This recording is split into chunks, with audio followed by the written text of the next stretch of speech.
केशिका, तो ऐसे आप इसको याद कर सकते हो। कैसे याद कर सकते हो? महाधमनी, धमनी, छोटी धमनी, केशिका, छोटी सिरा, सिरा, महासिरा, दाहिना अलिंद, दाहिना निलेप। जय हिंद दोस्तों, एग्जाम डेयर में आप सभी का स्वागत है। दोस्तों, अगर आप आरआरबी ग्रुप डी की तैयारी कर रहे हैं या फिर आप किसी एसएससी के एग्जाम की तैयारी कर रहे हैं तो ये क्वेश्चन आपके लिए बहुत इंपॉर्टेंट क्वेश्चन है। तो देखते हैं आज का अपना पहला क्वेश्चन। देखिए, लार में पाया जाने वाला एंजाइम कौन सा होता है? लार में कौन सा एंजाइम पाया जाता है? देखिए, लार में पाए जाते हैं 3 एंजाइम। एक का नाम होता है, सबसे ज़्यादा पाया जाने वाला है टाइलिन, जिसको हम एमाइलेज भी बोलते हैं। टाइलिन को क्या बोलते हैं? एमाइलेज भी बोलते हैं। और इसके साथ में कौन कौन सा एंजाइम पाया जाता है? इसके साथ में एक पाया जाता है म्यूलिन। म्यूलिन का काम क्या होता है? म्यूलिन जो होता है वो भोजन को चिपचिपा बनाता है। म्यूलिन का क्या काम होता है? भोजन को चिपचिपा बनाता है, जिससे निगलने में आसानी होती है। और टाइलिन जो होता है, ये टाइलिन का क्या काम होता है? टाइलिन जो होता है ये स्टार्च का पाचन करता है। किसका पाचन करता है? स्टार्च का पाचन करता है। कार्बोहाइड्रेट को ग्लूकोज में बदलता है। किस में बदलता है? कार्बोहाइड्रेट को ग्लूकोज में बदलता है। और इसी के साथ में एक पाया जाता है लाइसोजाइम। कौन सा पाया जाता है? लाइसोजाइम, जो कि क्या करता है? वो कीटाणुओं को मार देता है।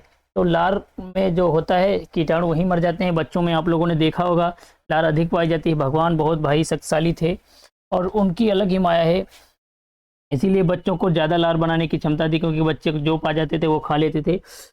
अगले क्वेश्चन पे चलते हैं। देखिए, अगला क्वेश्चन देखते हैं। पित्त रस कहाँ बनता है? पित्त रस कहाँ बनता है? या बनता तो लीवर में है। कहाँ बनता है? लीवर में बनता है। पित्त रस कहाँ बनता है? लीवर में बनता है। लेकिन स्टोर कहाँ होता है? स्टोर होता जाके है पित्ताशय में। स्टोर कहाँ होता है? पित्ताशय में। और पित्ताशय से फिर किस में चला जाता है? गृहिणी में चला जाता है। और वहाँ पे भोजन को क्या करता है? भोजन को वहाँ पे क्षारी बना देता है, क्योंकि पित्त जो होते हैं ये क्षारी तरीके के होते हैं, इसीलिए ये भोजन को क्षारी बनाने का काम करता है। कौन? पित्त। और अभी आपको हम बता ही देते हैं, पूरा प्रक्रिया बता देते हैं पाचन के बारे में। तो वीडियो थोड़ा लंबा हो सकता है, लेकिन बने रहना, सब कुछ समझ में आएगा। पाचन से जितने भी संबंधित क्वेश्चन है वो सभी आ जाएंगे इसी बात में। देखते हैं अपना पाचन क्रिया। देखिए, शुरुआत कहाँ से होती है? मुख गुहा से शुरुआत होती है। पाचन कहाँ से? मुख गुहा से शुरुआत होती है। दांत से चबाते हैं। दांत के प्रकार आगे क्वेश्चन पे विस्तार के उससे बात करेंगे, क्योंकि जहाँ पे दांत वाला क्वेश्चन है वहाँ पे फिर लार मिलती है। लार मिलने के बाद में कहाँ जाता है भोजन? भोजन जाएगा आपका ग्रास नली में। कहाँ जाएगा? ग्रास नली में जाएगा। और ग्रास नली में जाने के बाद में फिर पहुंचता है अमाशय में। कहाँ पहुंचता है? अमाशय में भोजन पहुंचता है। कहाँ पहुंचता है? अमाशय में भोजन पहुंचता है। और अमाशय में जहाँ पहुंचता है भोजन, ये अमाशय जो होता है आहार नाल का सबसे चौड़ा भाग होता है। अमाशय जो होता है ये क्या होता है? आहार नाल का सबसे। और अमाशय 3 भागों में बटा होता है। कितने भागों में बटा होता है? 3 भागों में बटा होता है। अमाशय कितने भागों में बटा होता है? 3 भागों में बटा होता है। पहला भाग जो होता है इसको बोलते हैं कार्डियक बोलते हैं। पहले भाग को क्या बोलते हैं? कार्डियक बोलते हैं। और इसी में HCl अम्ल पाया जाता है, जिसको हाइड्रोक्लोरिक अम्ल बोलते हैं, जहाँ पे भोजन अम्लीय हो जाता है। तो भोजन अमाशय में अम्लीय होता है। पूछेगा कि अम्लीय भोजन कहाँ पे बन जाता है? तो अमाशय में बनता है, क्योंकि कौन सा अम्ल पाया जाता है? अम्ल पाया जाता है HCl, जिसको हम हाइड्रोक्लोरिक अम्ल बोलते हैं। बीच वाला जो भाग होता है इसको हम फंडिक बोलते हैं। बीच वाले भाग को क्या बोलते हैं? फंडिक बोलते हैं। बीच वाले भाग को फंडिक बोलते हैं। इसमें रूजी पाई जाती है, हल्की हल्की ऐसे रूजी पाई जाती हैं। इनका क्या काम होता है? ये काम होता है इनका भोजन को रोक के रखना। और जब भोजन पेट खाली होगा तब ये खड़ी हो जाती है, इसीलिए पेट में चुभन होने लगती है। तो ये काम इसका है। HCl अम्ल पाया जाता है। HCl अम्ल इतना खतरनाक होता है, उससे बचने के लिए इसके नीचे कौन सी परत रहती है? तो म्यूकोसा की परत रहती है। किसकी परत रहती है? म्यूकोसा की परत रहती है, जो कि क्या होता है? पेट को या खाल को छेद नहीं करने देती है। HCl अम्ल से बचाती है हमको। इसके बाद में जो भाग होता है उसको बोलते हैं पाइलोरिक। क्या बोलते हैं इसको? पाइलोरिक बोलते हैं, जिसमें जठर ग्रंथियां पाई जाती हैं। और जठर ग्रंथियों से 2 रस निकलते हैं। 2 रस निकलते हैं। कौन कौन से निकलते हैं? एक निकलता है आपका रेनिन। एक कौन सा निकलता है? रेनिन। और एक निकलता है पेप्सिन। रेनिन और पेप्सिन। तो पेप्सिन का क्या काम होता है? पेप्सिन का काम होता है जो प्रोटीन आती है भोजन के माध्यम से, प्रोटीन को तोड़ देता है पेप्टोन में। प्रोटीन को किस में तोड़ देता है? पेप्टोन में तोड़ देता है। और रेनिन का काम होता है दूध को दही में बदलना। दूध को दही में बदलना। आगे की क्रिया अगले क्वेश्चन पे देखेंगे। अगला क्वेश्चन देखते हैं यहाँ से। अग्न्याशय का कार्य क्या है? अग्न्याशय का कार्य क्या है? देखिए, अग्न्याशय का कार्य होता है इंसुलिन का निर्माण करना, ये भी सही है। पाचक रस बनाना, ये भी सही है। तो ऑप्शन आपका A और B दोनों सही, यानी कि ऑप्शन D C आपका सही हो जाएगा। इंसुलिन का निर्माण कौन करता है? इंसुलिन का निर्माण करते हैं लेंगरहैंस की द्वीपकाएं। लेंगरहैंस की द्वीपकाएं पाई कहाँ जाती हैं? अग्न्याशय में पाई जाते हैं। क्या कौन करता है? लेंगरहैंस की द्वीपकाएं कहाँ पाई जाती हैं? ये लेंगरहैंस की द्वीपकाएं पाई जाती हैं अग्न्याशय में। किसका निर्माण करती हैं? इंसुलिन। इंसुलिन की कमी से कौन सा रोग हो जाता है? मधुमेह रोग हो जाता है। कौन सा रोग हो जाता है? मधुमेह, जिसको डायबिटीज बोलते हैं। मधुमेह या डायबिटीज रोग हो जाता है इंसुलिन की कमी के कारण। पाचक रस कौन कौन से बनते हैं? अग्न्याशय को हम पूर्ण पाचक रस बोलते हैं। ये भी क्वेश्चन इंपॉर्टेंट है। अग्न्याशय को क्या बोलते हैं? पूर्ण पाचक रस। अग्न्याशय से जो भी रस निकलते हैं उनको हम क्या बोलते हैं? पूर्ण पाचक रस बोलते हैं। कहाँ से निकलते हैं? अग्न्याशय से। कौन कौन से? एक होता है लाइपेज और एक होता है एमाइलेज। लाइपेज, एमाइलेज और ट्रिप्सिन। लाइपेज, एमाइलेज और ट्रिप्सिन। तो ट्रिप्सिन होता है, ये पेप्टोन को पेप्टाइड में बदल देता है। पेप्टोन कौन चीज है? पेप्टोन भाई यही प्रोटीन, अभी आपको बताया नहीं, प्रोटीन, वही प्रोटीन को जिसको तोड़ा गया पेप्टोन में, उसको पेप्टोन को ये ट्रिप्सिन किस में बदल देता है? पेप्टोइड में। किस में बदल देता है? पेप्टाइड में। एमाइलेज आपका वसा का पाचन करता है और लाइपेज प्रोटीन का पाचन। लाइपेज किसका पाचन करता है? कार्बोहाइड्रेट का। अगला क्वेश्चन देखेंगे, यहाँ से अगला क्वेश्चन देखते हैं। मनुष्य के दांतों की कुल संख्या कितनी होती है? मनुष्य के दांतों की कुल संख्या 32 होती है। कितनी होती है? 32 होती है। और यदि पूछ ले मनुष्य के जीवन काल में कितने दांत होते हैं, तो मनुष्य के पूरे जीवन काल में 52 दांत होते हैं। कितने? 52 दांत होते हैं। कैसे होते हैं? देखिए 32 तो एक बार निकलते ही हैं, और 20 दांत ऐसे होते हैं जो कि टूट जाते हैं, दोबारा फिर निकलते हैं, जिनको हम द्विबार दंती बोलते हैं। क्या बोलते हैं इनको? द्विबार दंती बोलते हैं, क्योंकि ये 2 बार निकलते हैं। तो टोटल कितने हो जाएंगे? 52। जीवन काल में कितने दांत निकलते हैं? 52 निकलते हैं। अगला क्वेश्चन देखिए, पाचन तंत्र का सबसे लंबा भाग कौन सा है? पाचन तंत्र का सबसे लंबा भाग कौन सा है? छोटी आंत होती है सबसे लंबा भाग, और यहीं पे पाचन जो होता है वो पूरी तरीके से पूरा हो जाता है। अमाशय से जैसे ही अगला भाग होता है शुरुआत, वहां से छोटी आंत शुरू हो जाती है। कौन सी आंत? छोटी आंत शुरू हो जाती है, और ये सबसे लंबी होती है। सबसे लंबी होती है, लेकिन ये कम चौड़ी होती है, इसीलिए इसको छोटे भाग आंत बोलते हैं। इसके बाद में कौन सी आंत आती है? इसके बाद में आती है बड़ी आंत। कौन सी आंत आती है? बड़ी आंत, जो कि चौड़ी होती है। बड़ी आंत क्या होती है? चौड़ी आंत होती है। जबकि छोटी आंत जो है ये क्या होती है? लंबी होती है। ये 3 भागों में बटी होती है। कौन कौन से भागों में बटी होती है? ये वाला भाग कहलाता है ड्यूडेनम, और ये वाला भाग क्या कहलाता है? जेजुनम। ड्यूडेनम, जेजुनम, और ये वाला भाग क्या कहलाता है? इलियम कहलाता है। क्या कहलाता है? इलियम कहलाता है। ड्यूडेनम में भोजन का क्या होता है? ड्यूडेनम में भोजन का पाचन नहीं होता। यहाँ पे क्या होता है? ड्यूडेनम को ही हम गृहिणी बोलते हैं। क्या बोलते हैं इसको? गृहिणी बोलते हैं। और यहाँ पे भोजन क्या होता है? क्षारी हो जाता है। क्या हो जाता है? भोजन क्षारी हो जाता है। अब हो कैसे जाता है क्षारी? क्योंकि यहाँ से इसके साइड में क्या रहता है? पित्ताशय रहता है, और पित्ताशय से पित्तरस गृहिणी में मिल जाता है, और भोजन में मिलने के बाद फिर भोजन कैसा हो जाता है? क्षारी हो जाता है। और इस गृहिणी का क्या काम होता है? गृहिणी से 2 हार्मोन्स निकलते हैं। एक सिक्रेटिन निकलता है, और सिक्रेटिन जो कि पित्तरस को निकालने के लिए उत्तेजित करता है, और एक हार्मोन्स निकलता है जो कि उसको अग्न्याशी रस निकालने के लिए उत्तेजित करता है। अगला क्वेश्चन देखते हैं यहाँ से, भोजन को अम्लीय बनाने वाला पदार्थ कौन सा है? भोजन को अम्लीय बनाने वाला पदार्थ कौन सा है? HCl अम्ल होता है। कौन सा? HCl अम्ल कहाँ पाया जाता है? अमाशय में पाया जाता है। कहाँ पाया जाता है? अमाशय में पाया जाता है। अमाशय के पहले भाग में पाया जाता है HCl अम्ल, और इस भाग को क्या बोलते हैं? कार्डियक बोलते हैं। अगला क्वेश्चन देखते हैं। अगला क्वेश्चन देखिए, पेप्सिन एंजाइम किसके पाचन में सहायक होता है? पेप्सिन एंजाइम किसके पाचन में सहायक होता है? प्रोटीन के पाचन में। अभी हमने आपको बता दिया ना, प्रोटीन के पाचन में कहाँ से निकलता है पेप्सिन? कहाँ से निकलता है? जठर रस से निकलता है, जठर ग्रंथियों से निकलता है। अगला क्वेश्चन देखिए, वसा का पाचन कहाँ होता है? वसा का पाचन कहाँ होता है? वसा का पाचन शुरुआत कहाँ से हो जाती है? इसकी छोटी आंत में। शुरुआत छोटी आंत में वसा का पाचन होता है। ऑप्शन आपका कौन सा सही है? बी आपका सही है। छोटी आंत में वसा का पाचन होता है, लाइपेज एंजाइम होता है। अगला क्वेश्चन देखिए, कार्बोहाइड्रेट का पाचन पूर्ण रूप से कहाँ होता है? कार्बोहाइड्रेट का पाचन पूर्ण रूप से कहाँ होता है? कार्बोहाइड्रेट का पाचन पूरी रूप से छोटी आंत में ही हो जाता है, क्योंकि छोटी आंत में पूरी तरीके से भोजन पाचन हो जाता है। उसके बाद में बड़ी आंत में क्या होता है, जल का अवशोषण होता है। तो बड़ी आंत में पाचन नहीं होता है, केवल जल का अवशोषण होता है। जो जूस बनता है ना हमारे भोजन के, जो न्यूट्रिशंस वगैरह रहते हैं, इन्हीं का अवशोषण करती है कौन, बड़ी आंत। और बाद में किसको स्टोर कर देती है, यकृत के पास भेज देती है, और यकृत वहां से रुधिर के माध्यम से पूरे शरीर की कोशिकाओं के पास ऊर्जा भेज देती है। अगला क्वेश्चन देखिए,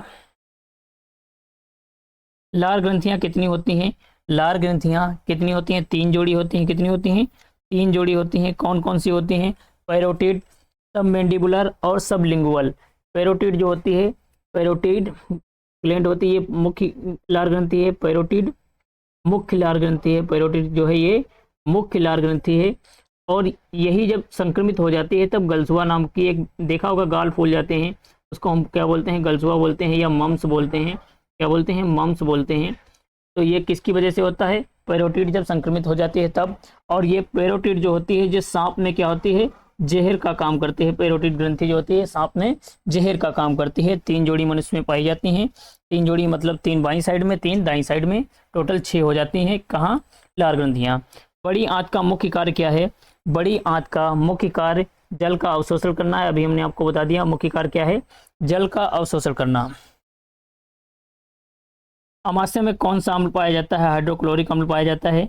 अगला क्वेश्चन देखिए, पाचन में सहायता करने वाला सबसे बड़ा ग्रंथि कौन सी होती है। पाचन में सहायता करने वाली सबसे बड़ी ग्रंथि लीवर ही होती है। कौन सी, लीवर ही होती है सबसे बड़ी ग्रंथि, लीवर। क्योंकि ये भी पाचन से क्या करता है, ये पित्त निकालता है। क्या निकालता है, पित्त निकालता है। और पित्त को पित्ताशय में भेजता है, पित्ताशय के माध्यम से गृहिणी में भेज देता है।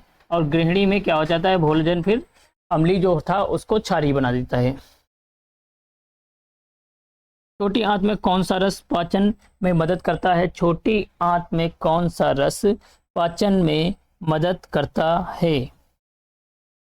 छोटी आंत में देखो पित्त रस भी मिलता है, अग्न्यासी रस भी मिलता है, आंतरिक रस भी मिलता है। उपरोक्त सही आपका सही हो जाएगा, ऑप्शन डी आपका करेक्ट आंसर हो जाएगा।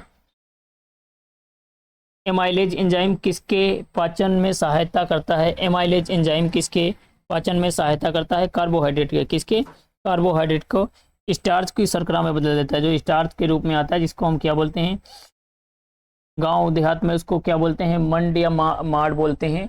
और जो कि आप लोगों ने देखा होगा, चावल जो बनाओगे, चावल के ऊपर हल्का हल्का जो निकल आता है गाढ़ा गाढ़ा सा पदार्थ, वही होता है मंड, उसको ही स्टार्च बोलते हैं। उसका पाचन कौन करता है, उसका पाचन करता है कौन, उसका पाचन, उसी को हम कार्बोहाइड्रेट बोलते हैं। और एमाइलेज इसका पाचन करता है।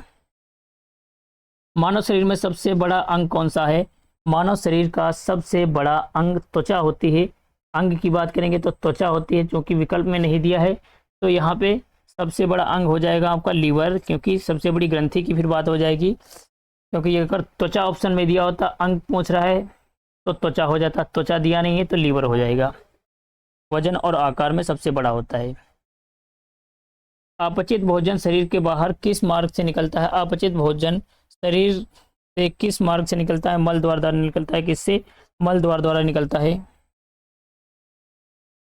मनुष्य के शरीर में पाचन तंत्र की कुल लंबाई कितनी होती है, 7 से 9 मीटर होती है। कितनी होती है, 7 से 9 मीटर होती है। स्वाद ग्रंथियां कहाँ पाई जाती हैं, स्वाद ग्रंथियां कहाँ पाई जाती हैं, जीभ में पाई जाती हैं। स्वाद ग्रंथियां कहाँ पाई जाती हैं, जीभ में पाई जाती हैं स्वाद ग्रंथियां। आंख में कौन सा भाग प्रकाश को नियंत्रित करता है। आंख में कौन सा भाग प्रकाश को नियंत्रित करता है। आयरिस करती है प्रकाश को। आयरिस जब फैल जाती है तो प्रकाश को ज़्यादा जरूरत होती है। अंधेरे में आयरिस क्या होती है, फैल जाती है। और धूप में आयरिस होती है, सिकुड़ जाती है, जिससे प्रकाश कम मात्रा में जितना चाहिए उतना ही आंख के अंदर प्रवेश करता है। नाक की श्लेष्मा झिल्ली का क्या कार्य है। श्लेष्मा झिल्ली का कार्य धूल और जीवाणुओं को रोकना, धूल और जीवाणुओं को रोकना, इसीलिए आदमी को नाक से सांस लेना। अगला क्वेश्चन देखिए, मनुष्य के कान में कितनी हड्डियां होती हैं। मनुष्य के कान में 3 हड्डियां होती हैं। 3 हड्डियां कौन कौन सी होती हैं, मैलस होती है, इनकस होती है, स्टेपस होती है। और जो स्टेपस हड्डी होती है मनुष्य के शरीर की सबसे छोटी हड्डी होती है। श्रवण श्रवण अस्थियां कौन सी हैं। श्रवण अस्थियां, यही श्रवण का मतलब होता है सुनना, सुनने वाले कौन, मैलस, इनकस और स्टेपस। स्टेपस जो हड्डी है सबसे छोटी हड्डी है। स्टेपस क्या है, सबसे छोटी हड्डी है मनुष्य के शरीर की। और बाकी आपको अभी बता देते हैं, ये रेडियस अल्ना टिबिया जो है, रेडियस, अल्ना, टीबिया। टीबिया सबसे चमकीली हड्डी होती है। टीबिया क्या है? सबसे चमकीली हड्डी होती है। टीबिया क्या होती है? सबसे चमकीली हड्डी होती है। फीमर सबसे बड़ी हड्डी होती है। फीमर क्या है? सबसे बड़ी हड्डी है। और ह्यूमरस हाथ में पाई जाती है, हाथ में।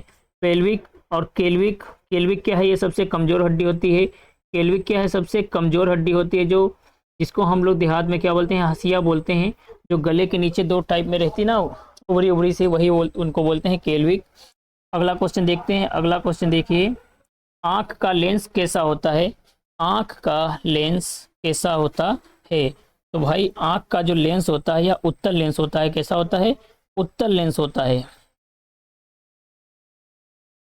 मनुष्य में फेफड़े कहाँ स्थित होते हैं? मनुष्य में फेफड़े कहाँ स्थित होते हैं? मनुष्य में फेफड़े जो होते हैं वक्ष गुहा में स्थित होते हैं। कहाँ स्थित होते हैं? वक्ष गुहा में फेफड़े स्थित होते हैं। चलिए श्वसन की भी प्रक्रिया बता ही देते हैं। श्वसन की प्रक्रिया कहाँ से शुरुआत होती है? नासा द्वार से शुरू होती है। उसके बाद नासा कपाट, फिर कहाँ जाता है? फेरिंग्स में जाते हैं। फेरिंग्स के बाद में कहाँ जाता है? लेरिंग्स। और लेरिंग्स के बाद ये जो गर्दन वाला भाग होता है, इसको क्या बोलते हैं? हम ट्रेकिया बोलते हैं। ट्रेकिया जब दो भागों में वो बढ़ जाती है, इसको हम क्या बोलते हैं? इसको हम बोलते हैं ब्रोंकाई। ट्रेकिया जब दो भागों में बढ़ जाती है, इसको क्या बोलते हैं? ब्रोंकाई। ब्रोंकाई जब कई भागों में बढ़ जाती है, तो इसको हम क्या बोलते हैं? इसको हम बोलते हैं ब्रोंकियोलिस बोलते हैं। क्या बोलते हैं इसको? ब्रोंकियोलिस बोलते हैं। तो एक बार फिर से बताता हूँ, नासा छिद्र, नासा कपाट, फेरिंग्स, लेरिंग्स, ट्रेकिया, ट्रेकिया के बाद ये ब्रोंकाई, और ब्रोंकाई के बाद ये ब्रोंकियोलिस, ब्रोंकियोलिस के बाद में ये एल्वियोली होते हैं। इनको हम वायु कोष्ठक या कूपिका कहते हैं। वायु कोष्ठक या फिर क्या बोलते हैं? इनको कूपिका बोलते हैं। यहाँ पे क्या होता है? ऑक्सीजन जो आती है, ऑक्सीजन के साथ वायु आती है, वायु आती है और उसमें से ऑक्सीजन को सोख लेता है कौन? ऑक्सीजन को सोख लेती है कौन? ये एल्वियोली। और कार्बन डाइऑक्साइड को यहाँ से छोड़ देती है वापस इसी नासाद्वार से बाहर।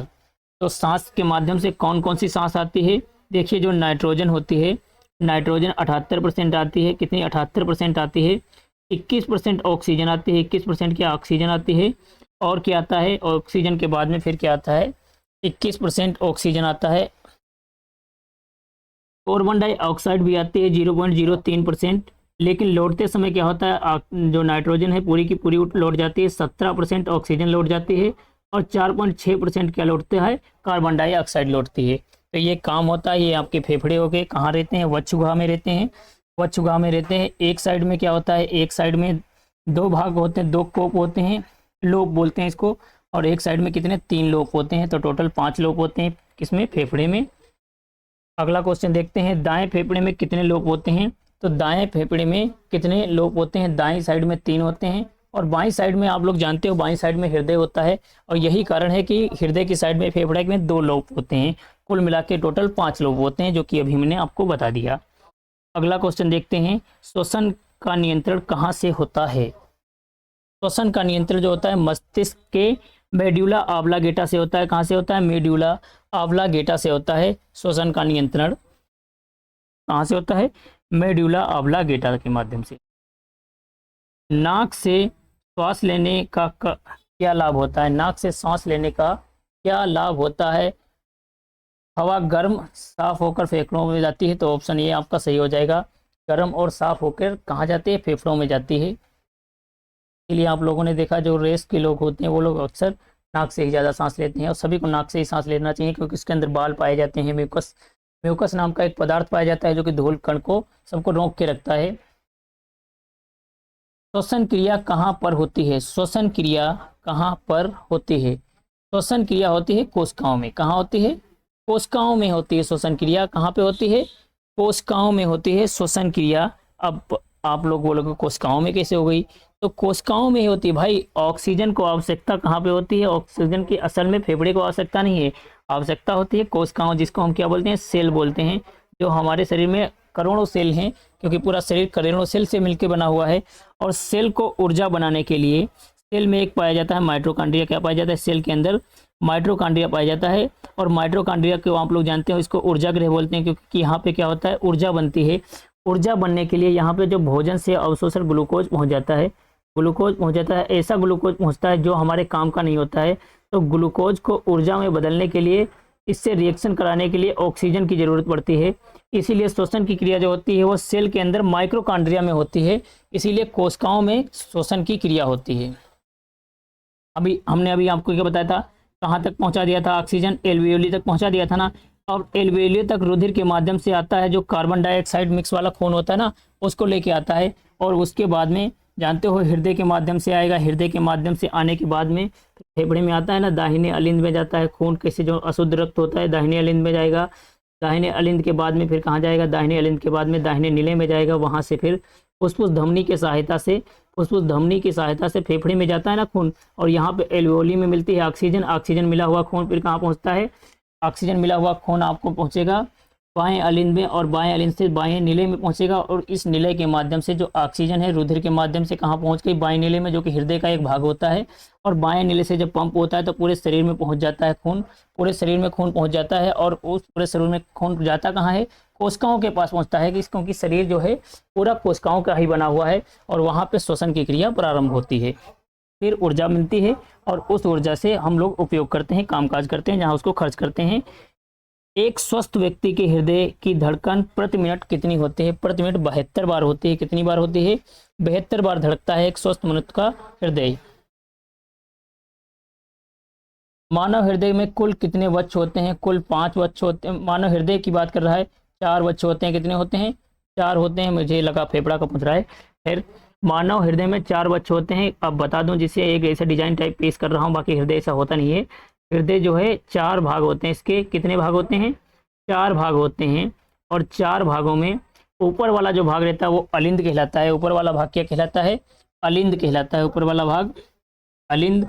और अलिंद का काम क्या रहता है कि शरीर से रुधिर को इकट्ठा करना, शरीर से रुधिर को इकट्ठा करना, ये काम किसका होता है, अलिंद का। निचला जो भाग होता है ये निलय कहलाता है। निचला जो भाग होता है या निलय कहलाता है। अब जो दाहिनी साइड में रहता है उसको दाहिनी अलिंद बोलते हैं। दाहिनी साइड में है दाहिनी अलिंद, बाएं साइड में है तो बायां अलिंद। ऐसे नीचे भी दाहिनी साइड में है तो दाहिना निलय, बाईं साइड में है तो बायां निलय। तो टोटल 4 कोष्ठक होते हैं जिनको हम चेंबर बोलते हैं। ऊपर वाले का क्या काम होता है, वो शरीर से पूरा खून इकट्ठा करना। नीचे वाले का काम क्या होता है, नीले का काम होता है पूरे शरीर में भेज देना। नीले का क्या काम होता है, पूरे शरीर में भेज देना रुधिर को। जो आपका ये दाहिना निलय होता है ये रुधिर को भेजता है, कहाँ भेजता है, फेफड़े में। और ये वाला जो आपका बायां निलय है ये पूरे शरीर में भेजता है। ठीक ऐसे ही दाहिना अलिंद होता है, पूरे शरीर से खून इकट्ठा करता है, दाहिने निलय में, दाहिने अलिंद में इकट्ठा करता है। और फेफड़े से कहाँ इकट्ठा करता के है, बाएं अलिंद में। तो शुद्ध रक्त कहाँ आता है, बाएं अलिंद में। शुद्ध रक्त कहाँ पे आता है, बाएं अलिंद में। जबकि अशुद्ध रक्त कहाँ से प्रवेश करता है, तो दाहिने अलिंद से। पूरे शरीर में कहाँ से जाता है, बाएं निलय से। सबसे मजबूत कौन सा भाग होता है, बायां निलय। सबसे मजबूत भाग कौन सा होता है, बायां निलय। अगला क्वेश्चन देखते हैं। लाल रंग किसके कारण होता है, रक्त का लाल रंग हीमोग्लोबिन के कारण होता है। किसके कारण होता है, हीमोग्लोबिन के कारण होता है लाल रक्त। और यही हीमोग्लोबिन जो होता है यही ऑक्सीजन का वहन करता है।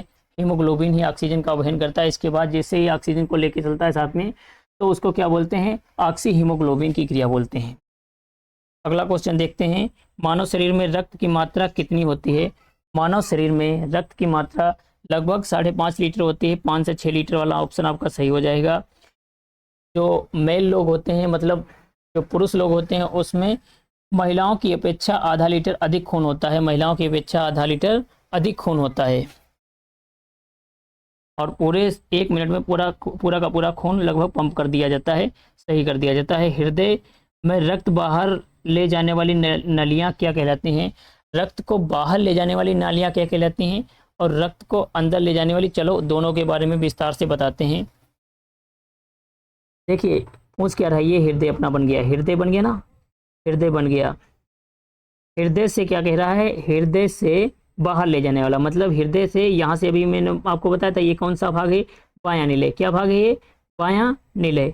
यहाँ से बाहर ले जाने वाली नसें क्या कहलाती हैं, तो यहाँ से जो बाहर ले जाने नसें होती हैं उनको हम क्या बोलते हैं, धमनी बोलते हैं। क्या बोलते हैं इनको, धमनी बोलते हैं। धमनियों का क्या काम होता है, पूरे शरीर में खून को बांट देना, पूरे शरीर में खून को बांट देना। जबकि शिराओं का क्या काम होता है, जो शिरा होती हैं, शिराओं का क्या काम होता है, पूरे शरीर से कहाँ लेके आना, हृदय में लेके आना। चाहे वो फेफड़ा में आए, फेफड़ा में जो आता है उसका हम अलग नाम दे देते हैं। फेफड़ा से शरीर में आता है मतलब हृदय में आता है, फेफड़ा से जो हृदय में लेके आ रही है उसको हम क्या बोलेंगे, इधर साइड में क्या आएगा, बायां अलिंद आएगा ना, यहाँ पे बायां अलिंद आएगा। और जो इधर लेके आते हैं इसका हम अलग से नाम देते हैं फुसफुस सिरा। क्या नाम देते हैं, फुसफुस सिरा। तो एकमात्र ऐसा सिरा है, एकमात्र ऐसा सिरा है जिसके माध्यम से शरीर से नहीं, फेफड़े से जो शुद्ध रक्त होके जाता है वो बाएं अलिंद में आता है। और यहाँ पूछ क्या रहा हमसे, हृदय से रक्त बाहर ले जाने वाली, हृदय से रक्त ले जाने वाली ये धमनी के माध्यम से ही जाता है। यहाँ से जाती है महाधमनी, कौन जाता है, महाधमनी, महाधमनी से फिर धमनी, महाधमनी के बाद में फिर धमनी में जाएगा, धमनी के बाद में फिर कहाँ जाएगा, महाधमनी, धमनी फिर छोटी धमनी, छोटी धमनी के बाद में फिर जाता है केशिका। अब आप पूछोगे ये केशिका और कोशिका क्या होता है, तो जो केशिका होती है, केशिका ऐसी नस होती है जिसको हम, जहाँ पे अशुद्ध और शुद्ध दोनों रक्त मिलते हैं। क्या मिलते हैं, अशुद्ध और शुद्ध दोनों रक्त मिलते हैं केशिका के पास में। और कोशिका दूसरी चीज होता है, कोशिका का मतलब सेल होता है, केशिका का मतलब होता है जहाँ पर शुद्ध और अशुद्ध दोनों रक्त होते हैं। तो खून जो होता है ये हृदय के माध्यम से महाधमनी, धमनी, छोटी धमनी, केशिका, केशिका से फिर जाएगा इसमें छोटी सिरा में, सिरा से फिर छोटी सिरा, फिर सिरा, फिर महासिरा, फिर कहाँ जाएगा, महासिरा के बाद में आएगा फिर ये दाहिने अलिंद में, महासिरा से फिर कहाँ जाएगा, दाहिने अलिंद में। बना ही देते हैं यहाँ पे, यहाँ तक हो गया महाधमनी, धमनी, छोटी धमनी, केशिका, फिर आएगा यहाँ पे छोटी सिरा। क्या आएगा, छोटी सिरा, छोटी सिरा के बाद में फिर पहुंचेगा खून सिरा में, छोटी सिरा के बाद में फिर सिरा में। यहाँ से देखिए केशिका के पास अशुद्ध और शुद्ध दोनों मिला ना, केशिका के पास क्या मिला, शुद्ध और अशुद्ध दोनों मिलता है। केशिका के बाद क्या मिलता है, शुद्ध और अशुद्ध दोनों मिल रहा है यहाँ पे। और इसके बाद में जब खून इधर को चला, यहाँ से अशुद्ध हो जाता है और अशुद्ध रक्त जो होता है पहले छोटी सिरा में जाएगा, छोटी सिरा के बाद में फिर कहाँ जाएगा, छोटी सिरा के बाद में जाएगा फिर सिरा में, सिरा के बाद में फिर कहाँ जाता है, महासिरा में, सिरा के बाद में फिर कहाँ जाता है, महासिरा में जाता है। और महासिरा में जाने के बाद में, महासिरा में जाने के बाद में फिर क्या होता है, फिर ये जाता है महासिरा से दाहिने अलिंद में। कहाँ जाता है, दाहिने अलिंद में। दाहिने अलिंद के बाद में फिर यहाँ से नीचे को जाता है और नीचे वाला भाग आपका निलय होता है। नीचे वाला भाग क्या होता है, निलय होता है। और ये कौन सा निलय है, ये इधर साइड दाहिनी साइड में है, तो ये कौन सा निलय हो जाएगा, दाहिना निलय हो जाएगा। तो यहाँ से फिर कहाँ जाएगा, दाहिने निलय में खुल जाएगा। अब यहाँ से एक बार फिर से मैं आपको पूरी प्रक्रिया बता रहा हूँ, नहीं तो आप फिर कंफ्यूज हो जाओगे। तो एक बार ध्यान से फिर से सुनना। देखिए जो ब्लड हमारा होता है, ब्लड धमनी के माध्यम से पूरे शरीर में जाता है, धमनी के माध्यम से पूरे शरीर में जाता है और सिराओं के माध्यम से, सिराओं के माध्यम से पूरे शरीर से हृदय में आता है। ये काम होता है। जो ऊपर के चेंबर होते हैं जिनको हम क्या बोलते हैं, ऊपर का यहाँ पर जो चेंबर है इनको हम क्या बोलते हैं, ऊपर के चेंबर को बोलते हैं अलिंद। जो दाहिनी साइड में है उसको दाहिना अलिंद, जो बाईं साइड में है उसको बायां अलिंद बोलते हैं। नीचे भी, नीचे से दाहिनी साइड में है उसको दायां निलय बोलते हैं, जो बाईं साइड में उसको बायां निलय बोलेंगे। जब ब्लड हमारा कहाँ से निकलेगा, बायां निलय से निकलेगा, बायां निलय से पंप होगा, महाधमनी से चलेगा, महाधमनी, फिर धमनी, छोटी धमनी, केशिका, केशिका में क्या होता है, शुद्ध और अशुद्ध दोनों होते हैं। यहाँ से जब सिरा से वापस घूमेगा तो अशुद्ध रक्त घूमेगा, वो कैसे घूमेगा देखिए, फिर कहाँ पहुँचा, छोटी धमनी, केशिका, केशिका के बाद में फिर छोटी सिरा, फिर सिरा, फिर महासिरा, महासिरा फिर से दाहिना अलिंद, दाहिना निलय, दाहिना निलय से यहाँ पे क्या होगा। अब देखिए हमने आपको क्या बोला था कि हृदय से जब भी जाएगा तो धमनी के माध्यम से ही जाएगा। हृदय से अगर कहीं शरीर में जा रहा है तो धमनी के माध्यम से ही जाएगा। तो यहाँ पे जो ब्लड जाएगा भाई, यहाँ पे इसके पीछे क्या होगा, इसके पीछे फेफड़ा होगा, इसके पीछे क्या होगा, फेफड़ा होगा। अब यहाँ पे जो धमनी रहती है उसको हम नाम देते हैं फुसफुस धमनी। क्या नाम देते हैं उसका, फुसफुस धमनी। तो ये जो फुसफुस धमनी होती है, फुसफुस धमनी ये एकमात्र ऐसी धमनी होती है जिसमें अशुद्ध रक्त रहता है। कैसा रक्त रहता है, अशुद्ध रक्त रहता है, अशुद्ध रक्त रहता है। क्योंकि ये भाई क्या कर रहा है, फुसफुस धमनी के माध्यम से फेफड़े में जाएगा। जब फेफड़े में पहुंचेगा ब्लड तभी तो शुद्ध होगा ना, वहाँ पे जैसे ही ऑक्सीजन मिल जाएगी तभी तो शुद्ध होगा ना वहाँ पे। तो भाई जैसे ही ऑक्सीजन मिलेगा वहाँ पे शुद्ध हो जाता है। और फिर कैसे का, यही फेफड़ा यहाँ भी रहता है हृदय के और इस हिस्से में भी रहता है। फिर ये दोनों के 5 लोग होते हैं फेफड़े में, हमने आपको बता दिया ना। वहाँ से जब शुद्ध हो जाता है, ये फुसफुस सिरा आपको बताया मैंने, तो फुसफुस सिरा से फिर आता है ये बाएं अलिंद में शुद्ध होके। तो सिरा ऐसा है, बाकी जितने सिरा हैं देखिए, महासिरा हो गया आपका, सिरा हो गया, छोटा सिरा, ये जितने भी सिरा हैं इसमें अशुद्ध रक्त रहता है। सिराओं में कैसा रहता है, अशुद्ध रक्त रहता है। लेकिन फुसफुस सिरा में शुद्ध रक्त रहता है। फुसफुस सिरा में कैसा रहता है, शुद्ध रक्त रहता है। ठीक ऐसे ही महाधमनी और धमनी, छोटी धमनी में क्या रहता है, शुद्ध रक्त रहता है। महाधमनी, धमनी, छोटी धमनी, जितनी भी धमनियां होती हैं उनमें क्या होता है, शुद्ध रक्त रहता है, लेकिन फुफ्फुस धमनी में क्या होता है, अशुद्ध रक्त रहता है। तो ये आप लोग क्लियर हो गया होगा, अच्छे से मैंने आपको बताया है। ना समझ में आया हो तो एक बार फिर से देख लेना वीडियो को, वापस करके आपको समझ में आ जाएगा। क्योंकि ब्लड जो होता है, ब्लड होता है वो धमनी के माध्यम में शरीर में जाता है, चाहे वो फेफड़े में जाए या फिर क्या किस में जाए, पूरे शरीर में जाए। फेफड़े में जा रहा है तो धमनी के माध्यम से जा रहा है, क्योंकि यहाँ से अशुद्ध रक्त ही आया, आप लोग देख रहे हो यहाँ से अशुद्ध रक्त आया और यहाँ से जाएगा फेफड़े में, तो धमनी से जाएगा, इसीलिए इसका स्पेशल नाम रखा गया है फुफ्फुस धमनी। ठीक वैसे ही शिरा के माध्यम से हृदय में आएगा, चाहे वो अशुद्ध रक्त लेके आए या फिर इधर से शुद्ध रक्त लेके आए। क्या कर रहा है, जैसे यहाँ से चाहे अशुद्ध रक्त लेके आए और या फिर इधर से शुद्ध रक्त लेके आए, आएगा किसके माध्यम से, शिरा के माध्यम से ही आएगा हृदय में। तो शिरा में कौन सा शिरा है जिसमें शुद्ध रक्त रहता है, फुफ्फुस शिरा रहता है। और धमनी में कौन सी ऐसी धमनी रहती है जिसमें अशुद्ध रक्त रहते, तो फुफ्फुस धमनी रहती है। वीडियो अच्छा लगा हो तो लाइक कर दो भाई। बाकी अगले क्वेश्चन पे चलते हैं। अगला क्वेश्चन देखिए, फेफड़े में अशुद्ध रक्त ले जाने वाली धमनी कौन सी होती है। चलिए देखिए, मैंने आपको अभी बताया, पूरा डिटेल में बताया, तो आप लोगों से इतना तो मैं उम्मीद कर सकता हूं कि अगर आपने पिछला क्वेश्चन अच्छे से समझा है तो इस वाले क्वेश्चन का आंसर आप लोग दे सकते हो। इस वाले क्वेश्चन का आंसर दे सकते हो कि फेफड़े में अशुद्ध रक्त ले जाने वाली नस कौन सी होती है, धमनी कौन सी होती है।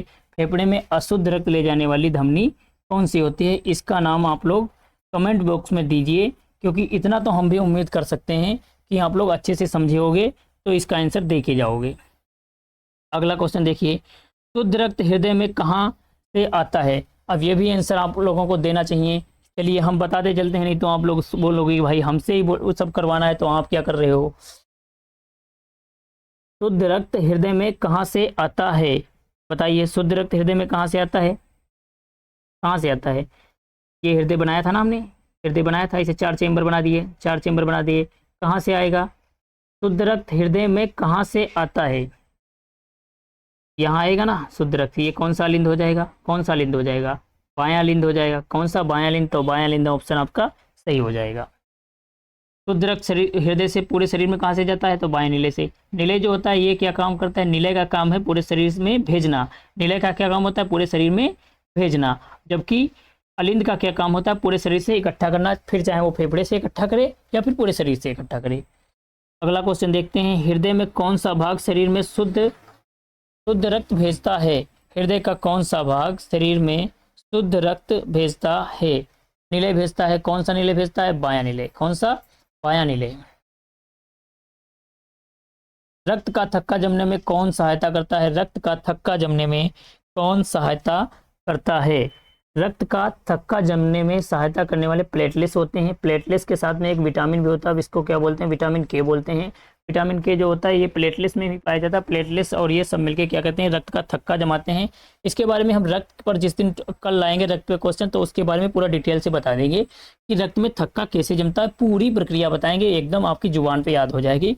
तो कल का वीडियो देखने के लिए मत भूलना, उसमें हम रक्त से संबंधित जितने भी आपके उसमें रक्त के ग्रुप बनेंगे सभी क्वेश्चन उसमें कवर कर लेंगे। अगला क्वेश्चन देखते हैं, रक्त का तरल भाग क्या कहलाता है। रक्त का तरल भाग क्या कहलाता है, तरल भाग कहलाने वाला क्या है, रक्त का प्लाज्मा। क्या है, प्लाज्मा। हृदय में पेसमेकर कौन कहलाता है, हृदय में पेसमेकर कौन कहलाता है, एसी नोड। क्या कहलाता है, एसी नोड जो होता है पेसमेकर कहलाता है। पेसमेकर का काम वही होता है, हृदय जब पंप नहीं करता है तो कृत्रिम तरीके से हृदय को पंप करवाना। रक्तचाप का सामान्य मान कितना होता है, रक्तचाप का सामान्य मान कितना होता है, 120/80 mmHg होता है, 120/80 mmHg। तो ऑप्शन आपका नहीं दिया हुआ है, यहाँ पे उल्टा दिया हुआ है, लेकिन ये ऑप्शन सही हो जाएगा। मनुष्य के शरीर में सबसे बड़ी धमनी कौन सी होती है, मनुष्य के शरीर की सबसे बड़ी धमनी कौन सी होती है, महाधमनी। कौन सी, महाधमनी जो होती है सबसे बड़ी धमनी होती है। एक बार फिर से आपको अगर बताओ तो रक्त का वो बता दें। चलिए इसका आंसर तो आप लोग देख लिए, कौन सा आंसर है, ऑप्शन सी। कौन सा आंसर है, ऑप्शन सी। रक्त कैसे बहता है, रक्त भी दिखा देते हैं एक बार। शुरुआत होती है जैसे मान लो कहीं से तो स्टार्ट होता होगा, तो हम पंप से ही बोल देते हैं। महाधमनी से चालू हुआ, महाधमनी, महाधमनी, धमनी, महाधमनी, धमनी, छोटी धमनी, छोटी धमनी, छोटी धमनी, छोटी धमनी से फिर केशिका, छोटी धमनी के बाद में केशिका, छोटी धमनी के बाद में केशिका, छोटी सिरा, छोटी सिरा, छोटी सिरा, छोटी सिरा से फिर सिरा, छोटी सिरा के बाद में फिर सिरा, सिरा से फिर महासिरा, सिरा से के बाद में फिर महासिरा, और महासिरा के बाद में फिर दाहिना अलिंद, दाहिना अलिंद, दाहिना अलिंद, दाहिना अलिंद के बाद में फिर दाहिना निलय, दाहिना अलिंद के बाद में दाहिना निलय, दाहिना निलय के बाद में फिर कहाँ जाएगा, दाहिना निलय के बाद में जाएगा फुसफुस धमनी, फुसफुस धमनी, फुसफुस धमनी के बाद में फिर कहाँ जाएगा, फेफड़ा, फुसफुस धमनी के बाद में फेफड़ा, फुसफुस धमनी के बाद में फेफड़ा, फेफड़ा के बाद में फुसफुस सिरा, फुसफुस सिरा, फेफड़ा के बाद में कहाँ जाएगा, फुसफुस सिरा, फुसफुस सिरा के बाद में फिर कहाँ जाएगा, बायां अलिंद, फुसफुस सिरा के बाद में बायां अलिंद, बायां अलिंद के बाद में फिर बायां निलय, बायां निलय, बायां निलय के बाद में फिर कहाँ जाएगा, बायां निलय के बाद में फिर वापस महाधमनी, महाधमनी, फिर छोटी धमनी, फिर छोटी धमनी के बाद केशिका, देखिए बायां निलय तक आया, बायां निलय के बाद में महाधमनी, महाधमनी के बाद में छोटी धमनी, छोटी धमनी के बाद में महाधमनी, महाधमनी, धमनी, छोटी धमनी, केशिका, छोटी सिरा, सिरा, महासिरा, महासिरा के बाद में दाहिना अलिंद, दाहिना निलय, फुसफुस धमनी, फेफड़ा, फुसफुस सिरा, बायां अलिंद, बायां निलय, महाधमनी, धमनी, छोटी धमनी, दाहिना अलिंद, दाहिना निलय, फुसफुस धमनी, फेफड़ा, फुसफुस सिरा, बायां अलिंद, बायां निलय। तो इस प्रकार से क्या होता है, रक्त जो होता है पूरे शरीर में बहता है, रक्त क्या होता है पूरे शरीर में बहता है। इसी प्रकार से अगर वीडियो अच्छा लगा हो तो दोस्तों लाइक कर दो, वीडियो अच्छा लगा हो तो लाइक करो, और अपने दोस्तों के पास शेयर भी करो, दोस्तों के पास क्या करो, शेयर भी कर दो। और चैनल अगर अभी तक नहीं सब्सक्राइब किया है तो उसको सब्सक्राइब कर लो, क्या कर लो, इसको सब्सक्राइब कर लो। आपको हम बता दें, अपनी क्लास से हर बार क्वेश्चन फंसते हैं, जितनी भी परीक्षाओं की अभी तक तैयारी किया हूँ हर बार दबा के क्वेश्चन आते हैं। मैंने आपको वीडियो में प्रूफ भी दे रखा है कि किस क्लास से, जिस पे लिख दिया हूँ 100% क्वेश्चन आने वाला है, तो वो क्वेश्चन लगभग आए क्वेश्चन भी हैं।